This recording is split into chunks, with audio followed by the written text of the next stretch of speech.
Hello à tous, c'est Delphine, ravie de vous retrouver de nouveau pour la poursuite du voyage au cœur des arcanes majeurs avec la carte du pendu.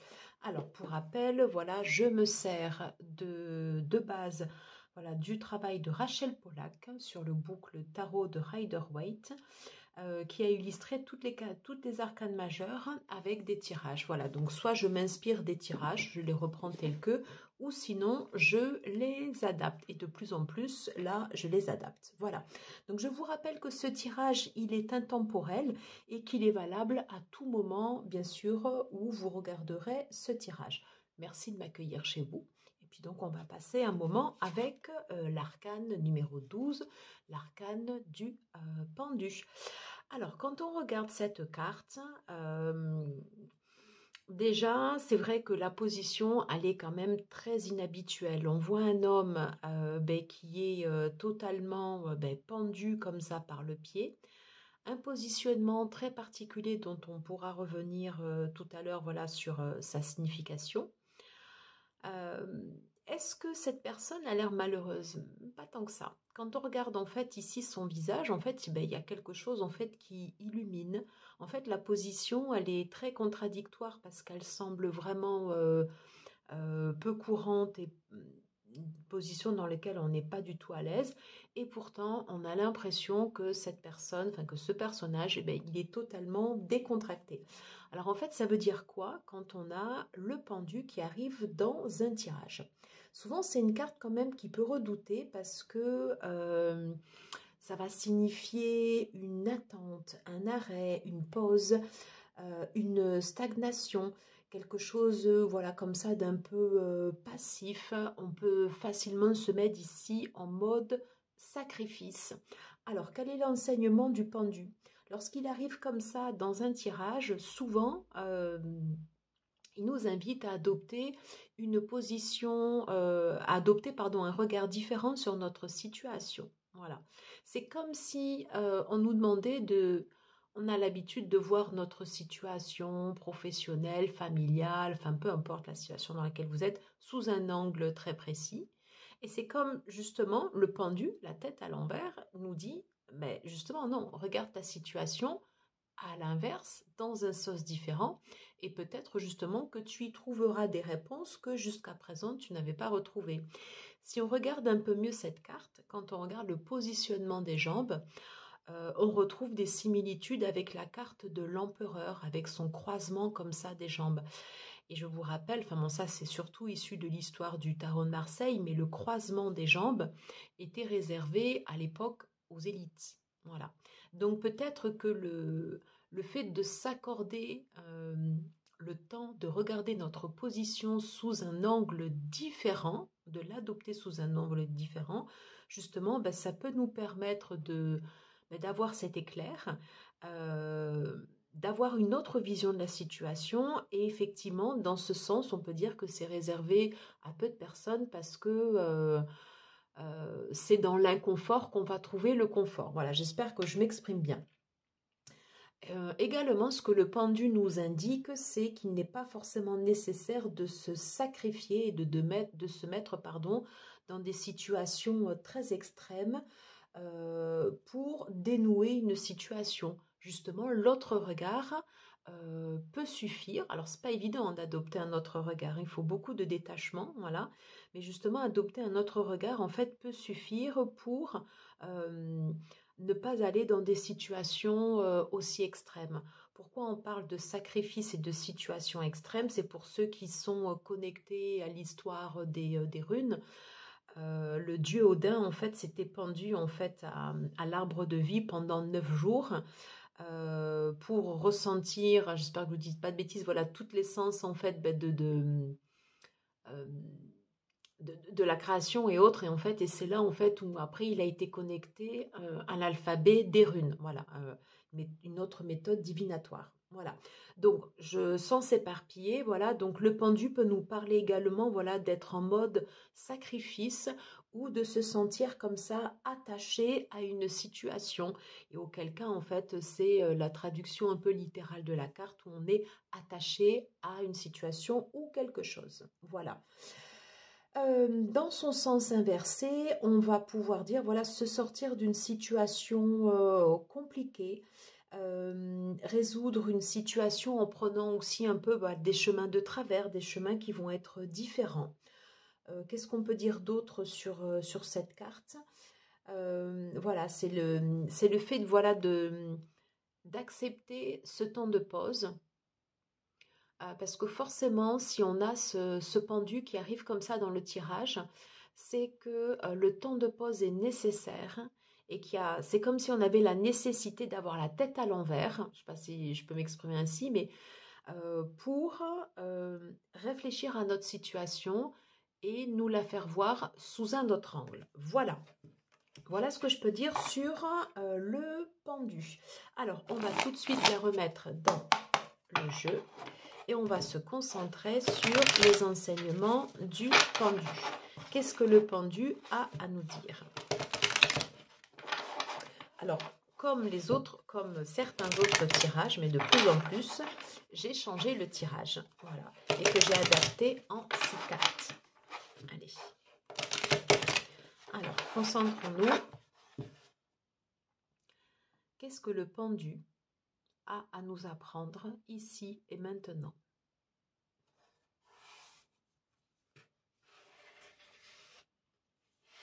Alors, première carte. Quel autre regard je peux porter sur ma situation? Hop, je vais la redescendre un peu. Ouais. Quel autre regard je peux porter sur ma situation? Qu'est-ce que cela m'apporte? Quel est mon bénéfice, si vous voulez? Pourquoi je refuse de voir la situation telle qu'elle est? Dans quelle situation je me mets en mode sacrifice? J'en ai deux, on va les laisser. Pardon, que faire? Ouais, que faire pour sortir de cette impasse? Ok. Que faire pour sortir de cette impasse? Et si je ne fais rien, qu'est-ce qu'il se passe? C'était celle-là. Allez. Je positionne les cartes pour que vous puissiez bien les voir. J'espère que la luminosité est bonne ainsi que le son. Allez, c'est parti. Quel autre regard je peux porter à ma situation? L'autre regard que je peux porter à ma situation, elle est très simple. C'est que au lieu de me sentir seule dans mon coin, voilà. Et si justement j'ai changé? Et si justement j'ai changé avec des gens, des personnes, soit de mon entourage, des personnes dans mon entourage professionnel, des guides, des mentors, des personnes plus âgées, plus jeunes, mais échanger avec des personnes qui vont avoir une opinion différente de moi. Mon regard différent sur la situation, la richesse que je peux tirer en fait de cette situation, ça va être en fait d'échanger comme ça ces points de vue différents. Et c'est pas forcément antinomique puisque justement en échangeant sur ces points de vue différents, on va confronter notre vision, qui est la nôtre, voilà, à la vision des autres, qui n'est pas forcément la nôtre, et fort heureusement. Et de là, justement, peut en découler une collaboration ou pas. Est-ce qu'elle perdure? Est-ce qu'elle ne perdure pas? Ça, c'est... voilà. Mais en tout cas, l'autre regard que je peux porter à ma situation, ça va être l'échange. Ne pas rester seul dans son coin et aller trouver en fait des solutions auprès d'un tiers, auprès de plusieurs personnes. Et je vois en fait quand on regarde les personnes, des personnes très différentes. Alors c'est vrai que là, on est sur un rider traditionnel avec on va dire, peu de différence dans les gens. Quand on regarde les tarots aujourd'hui, que ce soit les riders, enfin beaucoup plus les riders, aujourd'hui, en fait, il y a toute diversité dans les tarots modernes, voilà, dans les riders modernes. Donc la richesse de ma situation, ça va être d'aller chercher cette diversité. Voilà, pour concevoir, voir notre situation sous cet angle différent. Qu'est-ce que cela peut m'apporter? Hmm. De s'affirmer, d'asseoir sa position, d'être plus riche. Alors, d'être plus riche, pardon, c'est pas être plus riche dans le sens denier, mais d'asseoir une position et une force. Voilà. Le roi de bâton, c'est quelqu'un qui véhicule une énergie très forte. C'est quelqu'un qui est sûr de soi et qui est déterminé.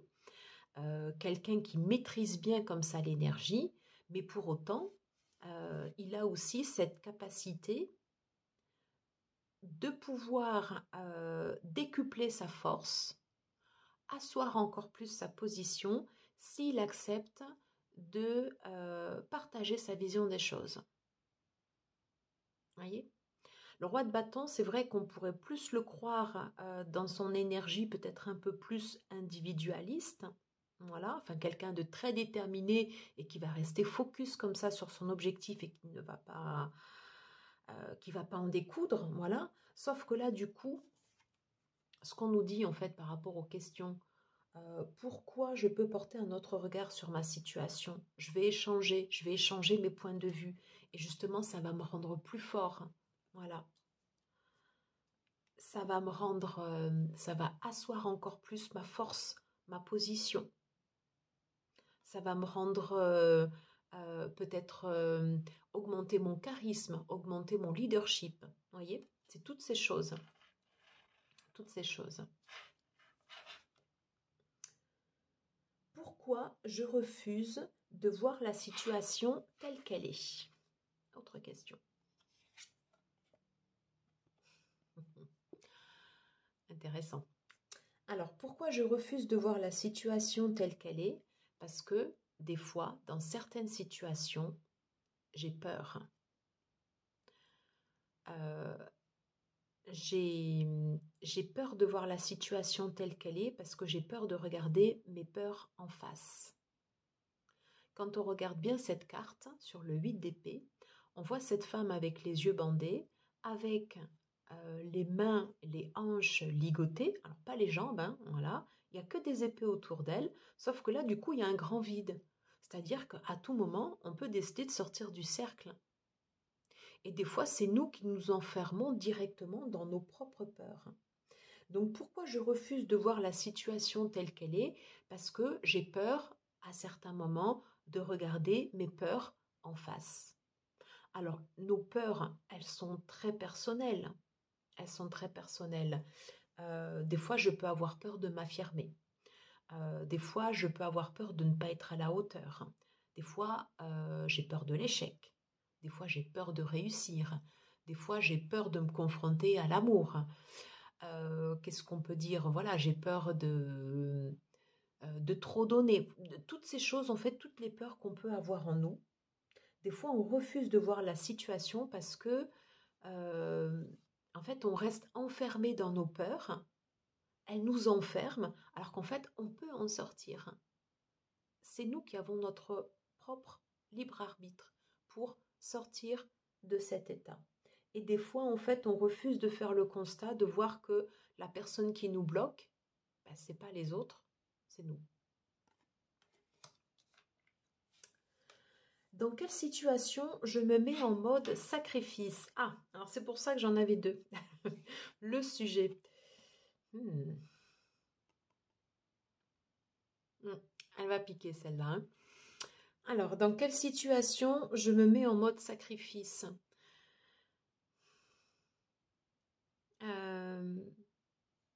Imaginons qu'on soit dans un combat comme ça un peu déloyal. Et bien des fois, on va quitter la bataille avant même de s'être donné les chances d'avoir pu remporter en fait cette victoire. Voilà. C'est comme si on laissait les autres nous donner un coup de poignard. On se sacrifie nous-mêmes. L'autre, il a besoin de rien faire puisqu'en fait, nous, on fait le job. On fait le job. Et c'est nous, en fait, qui tournons le dos à cette situation. Alors, est-ce que c'est en lien avec les peurs? Ça, ce serait Voilà, c'est pas le lieu de faire, de creuser là sur ce tirage, mais ce serait très intéressant, voilà, de creuser comme ça. Pourquoi je me mets en mode sacrifice et pourquoi des fois je vais laisser la part belle aux autres, alors que même pas, en fait, je défends ma part, hein, voilà. Et que du coup, en fait, après, je le ressens comme une frustration, comme une humiliation, comme une trahison, alors qu'en fait, des fois, ben, c'est moi qui quitte le navire tout seul, tout seul.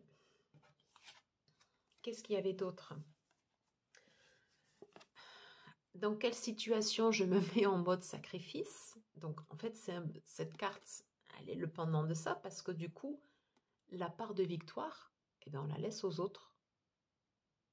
C'est comme si nous, on ne voulait pas prendre ici cette part de victoire, hein. On s'en va de la bataille, avant même que l'autre, des fois, n'ait pu porter un coup, même si ce n'est pas le sens premier de la carte. Enfin, il y a quand même l'idée de... On se sent trahi, mais en fait, c'est presque qu'on se trahit nous-mêmes, parce que du coup, en agissant comme ça, ben, on ne se bat pas, et on laisse le bénéfice aux autres. On s'est sacrifié au bénéfice des autres. Pourquoi agit-on de cette façon?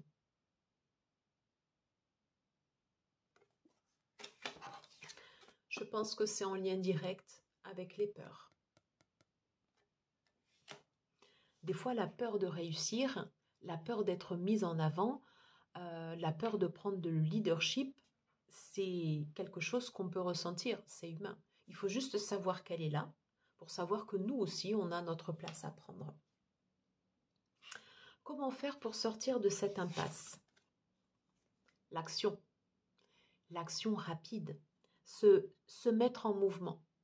C'est pas grave si on se met en mouvement et que du coup, ce qu'on fait ne réussit pas du premier coup. Qui sont les personnes qui réussissent tout le temps du premier coup? Moi, j'en connais pas beaucoup. Ou alors, des fois, ben, c'est un coup de chance. Si c'est un coup de chance, tant mieux.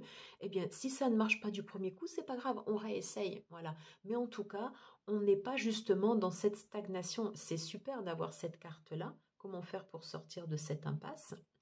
Parce que justement, le pendu nous parle comme ça de ce temps d'arrêt. Euh, on peut bénéficier par exemple d'une aide justement pour sortir de cette impasse et décider de mettre en place en fait des actions nouvelles pour nous sortir en fait de notre situation. Des fois, c'est nous qui nous bloquons aussi nous-mêmes. Alors, quand c'est nous qui nous bloquons nous-mêmes, on a cette capacité à pouvoir sortir de notre situation par une action. Quand ce sont les événements extérieurs, si par exemple on a dans un tirage le pendu avec la roue de fortune, forcément, ce sera plus lié en fait à un événement extérieur. Et là, du coup, ce sera plus dur. Mais rien n'empêche, durant ce temps d'arrêt, d'élaborer, par exemple, une stratégie, d'élaborer comme un plan d'action. Qu'est-ce que je vais mettre en place une fois que la situation se débloque? Voilà, j'agis, je me mets en mouvement, les bâtons, je refais circuler l'énergie. Et peu importe si je ne fais pas bien du premier coup, c'est pas ce qu'on nous demande. Ce qu'on nous demande là, c'est de nous remettre en mouvement. Et de ce mouvement va naître quelque chose d'autre. Dernière carte. Et si je ne fais rien, qu'est-ce qui se passe? J'adore. Et si je ne fais rien, qu'est-ce qui se passe? Alors justement, je vais être dans l'accueil. Je vais accepter de recevoir. Euh, je vais accepter en fait d'accueillir comme ça mes émotions. Je vais accepter soit d'être sur ce temps d'arrêt ou d'avancer comme ça lentement, lentement. Mais il y a cette notion de si je ne fais rien, eh bien, j'accepte ce temps d'arrêt. C'est comme si j'étais la coupe. Vous voyez, en fait, la coupe, c'est un réceptacle. La coupe, ici, elle est ouverte. Et c'est comme si nous, en fait, on va être cette coupe et on va être dans l'accueil de la situation. J'accepte, s'il ne se passe rien, j'accepte de profiter de cet instant pour recevoir et sentir le moment présent, ici et maintenant. Alors, je me détache peut-être totalement de la carte, mais c'est vraiment ce que je canalise en fait ici sur cette carte. Je suis un réceptacle et j'accepte qu'il ne se passe rien. Voilà, ben écoutez, j'en ai terminé. J'ai adoré vous faire ce tirage. Ben écoutez, je vous dis à très très vite. N'hésitez pas à liker, à partager, à commenter si ce tirage vous parle. On se retrouve tout bientôt pour d'autres tirages. Il y aura bientôt les énergies pour le mois d'octobre qui vont commencer. Il est fort probable que je fasse une petite pause sur les voyages au cœur des arcanes majeurs, mais c'est pas grave, on le reprendra plus tard. À ciao les amis, bonne soirée à vous, ciao ciao.